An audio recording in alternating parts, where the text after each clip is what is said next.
In the late 19th century, technological advances were changing the face of naval warfare.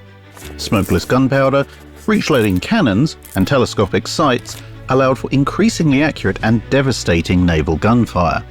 Harvey and Krupp armor allowed warships to be protected like never before. The steam engine and the water tube boiler allowed battleships to sprint at speeds of up to 18 knots. And the telegraph allowed fleets to coordinate on a global scale. From 1890 to 1905, the age of the battleship had truly dawned. The design of most battleships among the great naval powers like Britain, Germany, Russia, France and Japan tended to conform to a similar style. A battleship would have two main turrets, one fore and one aft, with two main guns, usually 11 or 12 inches in diameter.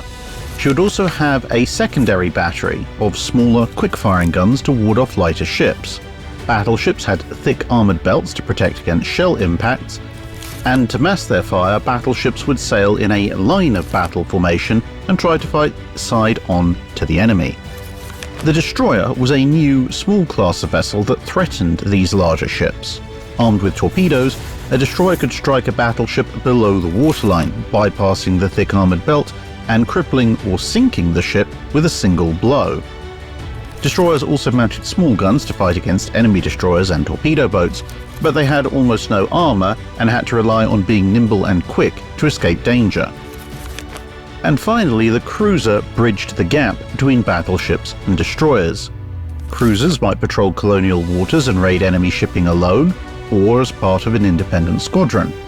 They could also operate in a scouting or screening force as part of a fleet. It all depended on how they were designed and what role the admiral needed them for. Cruisers were the flexible workhorses of the Navy. Most cruisers were armed with small quick-firing guns, but some larger designs could mount 8 or 9-inch cannon.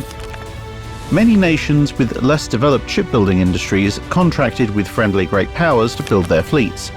The Japanese battleship Mikasa was designed and built by the British, whilst the Russian battleship Knyaz-Suvorov was based off of a French design.